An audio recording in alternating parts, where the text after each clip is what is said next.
his life at risk and his liberty at risk, guys. That's what this guy did. Let's welcome the superhero back. Thank you. Well, what I did, if I could just do this quickly, was sit in the middle of the road. And then that got the attention of the government, those in responsibility, yeah? And in 5 years advocating in my town and got nowhere. Within a 3 or 4 month campaign, we had the audience, the populace, the entire nation talking about insulation. All right? That's only one part of the issue. At least we know we've highlighted that fact. And many others are carrying on with the Just Stop Oil campaign. Another one. I'm going to read to you now regarding the fact that, right, we've got the attention of those in responsibility. What are we as individuals going to do? And the only way we can break this is by joining together. That's the civil activists like myself and the hundreds, if not thousands of others in the country, even more in the world, and affiliate with the trade unions. You'll see at the back here I've got flags. The one on the left is Palestine, Trans Gloucester and Unite Community. That's what I fought with alone for 4 years. This year I went in solidarity, or should I say JSO, Free Trade Britain and XR trade unions went in solidarity. I was there, okay, in solidarity in that framework. That's what we need to do. XR Railway, they're going to be a strike action as well soon. They need people affiliated with them on the picket lines. Non-violent direct action, it's our right. It's always been our right. We're not asking for anyone to break the law. All we're saying is go in affiliation with the pickets that you'll probably see in the next couple of months. I'm going to read to you now exactly what we're going to do.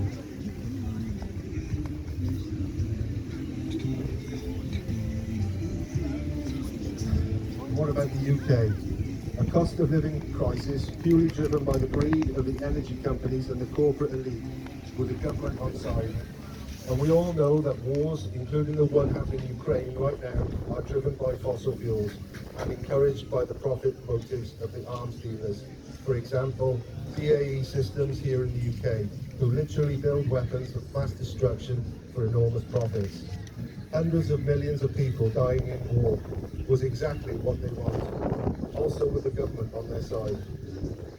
And suddenly, national energy independence is in the mainstream political consciousness, and we are all aware of Johnson's ludicrous plans regarding this, expanding the North Sea.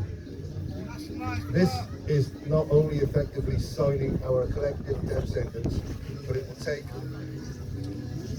will take about 5 years for new fuels to produce, and they fully know that it won't reduce energy costs and provide the financial relief most of us need. In fact, Russia imports only account for 4% of our gas imports and 8% oil. It's a stitch-up.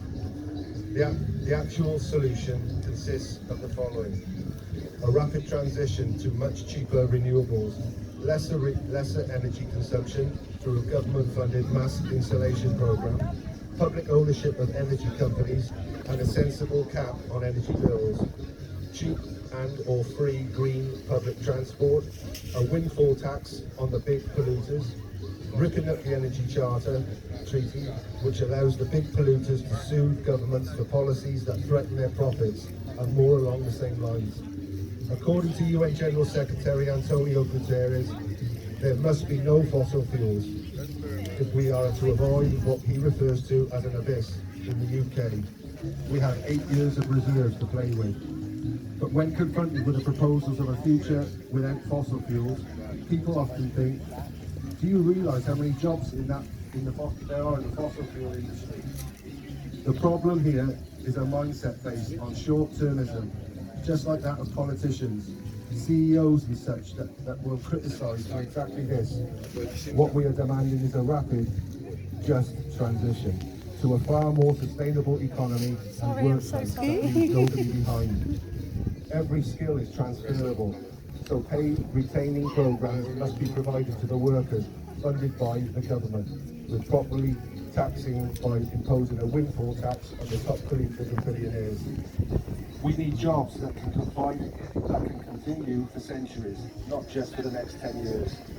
Is it not our duty to trade unions to protect our members regarding job security and talk about the great job satisfaction? This is not a question of just simply millions of jobs being axed. It's about the same amount of jobs being created simultaneously and a smooth transition between the two. But we need to get our foot firmly on the pedal right now, because the longer we delay, the more we actually risk enormous job losses, and the more of a financial cost to the transition will incur. Because, of course, broken things cost a lot more to fix the more they are broken. As a trade unionist, we must collaborate using our collective expertise of our industries to play a central role in navigating this transition, and together forming a better, fairer world and a future for humanity. A fantastic resource for this is the campaign, excuse me,